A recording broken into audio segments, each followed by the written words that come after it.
तो सरकार एक नया बीज कानून लेकर आ रही है। ये कानून लगभग 60 साल पुराने कानून की जगह लेगा और इस पर जनता से राय भी मांगी गई है। लेकिन ये सिर्फ एक कानूनी बदलाव नहीं है, ये हमारी खेती की पूरी नींव से जुड़ा हुआ मामला है। तो आइए समझते हैं कि ये नया विधेयक आखिर है क्या और इसका हम सब पर क्या असर पड़ सकता है। सोचिए, एक किसान के लिए सब कुछ की शुरुआत कहाँ से होती है? एक नन्हे से बीज से। उसका पूरा साल, उसकी सारी मेहनत, उसकी कमाई और यहाँ तक कि हमारे देश की खाद्य सुरक्षा भी सब कुछ उसी एक बीज पर टिका होता है।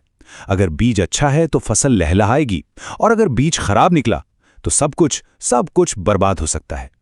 तो सबसे बड़ा सवाल यही उठता है कि क्या ये नया कानून किसानों की जिंदगी सच में बदलेगा?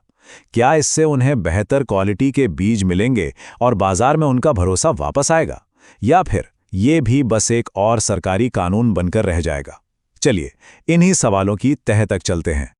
तो सबसे पहले चलिए ये देखते हैं कि इस नए बिल में आखिर ऐसा क्या है जो इसे 60 साल पुराने कानून से बेहतर बनाता है। पुराने और नए कानून में जमीन आसमान का फर्क है।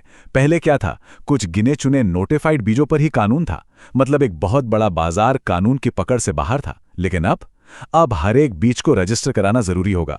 पहले जुर्माना भी नाम मात्र का था, लेकिन अब भारी जुर्माने और यहां तक कि जेल का भी प्रावधान है। साफ है, ये बदलाव उन कमियों को दूर करने की कोशिश है जो सालों से चली आ रही थीं। और ये जो 3 बड़े बदलाव है ना, ये पूरे सिस्टम को बदलने का दम रखते हैं।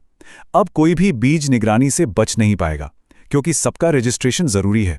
किसान दुकान पर ही एक कोड स्कैन करके बीज की पूरी जन्म कुंडली जान सकेगा, बिल्कुल किसी पैकेज ट्रैकिंग नंबर की तरह।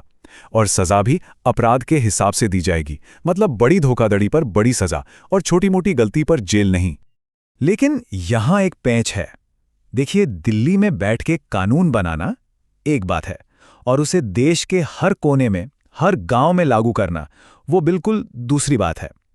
यहीं पर केंद्र और राज्यों के बीच अधिकारों का सवाल खड़ा होता है, जो इस बिल के लिए एक बड़ी चुनौती है।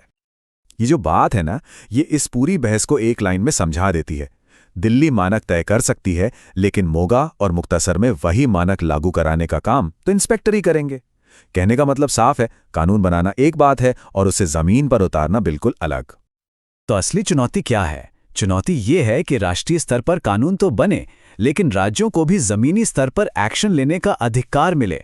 राज्यों के पास अचानक जाकर सैंपल लेने, माल जब्त करने और मुकदमा चलाने की पूरी ताकत होनी चाहिए।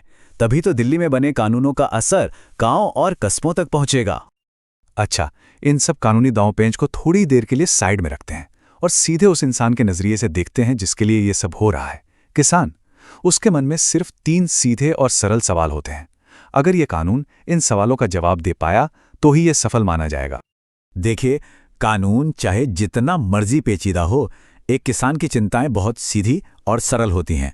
चलिए देखते हैं कि वो 3 सवाल आखिर हैं क्या। पहला और सबसे बुनियादी सवाल, जो बीज खरीदा क्या उसने वैसा ही काम किया जैसा वादा किया गया था? क्या उसकी क्वालिटी और पैदावार वैसी ही थी जैसा उसे बेचते समय बताया गया था? किसान का पूरा सीजन इसी एक सवाल के जवाब पर टिका होता है। और अगर बीज खराब निकल गया तो फिर क्या? नुकसान कौन भरेगा? ये एक बहुत बड़ा सवाल है और ऐसा लगता है कि मौजूदा बिल में इस पर कोई साफ जवाब नहीं है। किसानों को एक ठोस व्यवस्था चाहिए जो फसल खराब होने पर उनके नुकसान की भरपाई कर सके। और तीसरा और आखिरी सवाल, ठीक है, फसल अच्छी हो गई, पर क्या वो सही दाम पर बिकेगी भी? ऐसा तो नहीं होगा ना कि बीज कंपनी के बताए मानकों के हिसाब से फसल उगाई और बाद में सरकारी एजेंसियां उसे खरीदने से ही मना कर दें? मतलब बीज और खरीद के नियमों में तालमेल होना बहुत जरूरी है। तो इसका एक रास्ता हो सकता है, एक मुआवजा फंड, एक ऐसा सिस्टम जो बिना ज्यादा झंझट के समय पर किसानों को उनके नुकसान की भरपाई करे। इसके लिए पैसा 3 जगहों से आ सकता है। बीज कंपनियों के लिए बीमा अनिवार्य कर दिया जाए, हर रजिस्ट्रेशन पर एक छोटा सा टैक्स लगे और जरूरत पड़ने पर सरकार भी मदद करे। अब कहानी में 2 और जरूरी किरदार हैं, एफपीओज यानी किसान उत्पादक संगठन और बीज डीलर। चलिए देखते हैं कि ये बिल इनके लिए क्या लेकर आता है। यहां एक छोटा सा बदलाव एक बहुत बड़ा फर्क ला सकता है। अभी नियम यह है कि किसान बीज बेच तो सकता है, लेकिन किसी ब्रांड नाम से नहीं। जरा सोचिए, अगर किसान समूहों यानी एफपीओज को अपने बीजों पर एक ब्रांड लगाने की इजाजत मिल जाए तो क्या होगा? वो सीधे बाजार में बेहतर कीमत पा सकते हैं।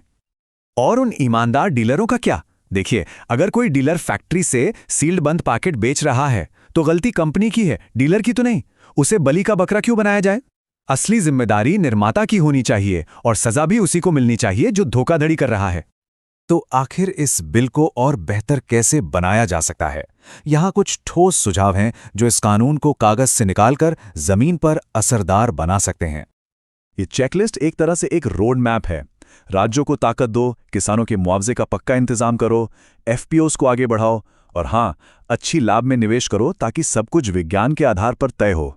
ये सब मिलकर एक ऐसा कानून बना सकते हैं जो सही में काम करे।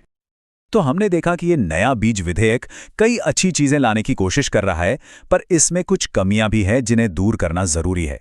तो दिन के आखिर में सवाल बस एक ही बचता है, क्या ये बिल सिर्फ कानून की किताबों में एक और पन्ना जोड़ेगा या ये सच में हमारे किसानों की तकदीर बदलेगा? इसका जवाब इस बात पर निर्भर करेगा कि इसे कितनी ईमानदारी से लागू किया जाता है।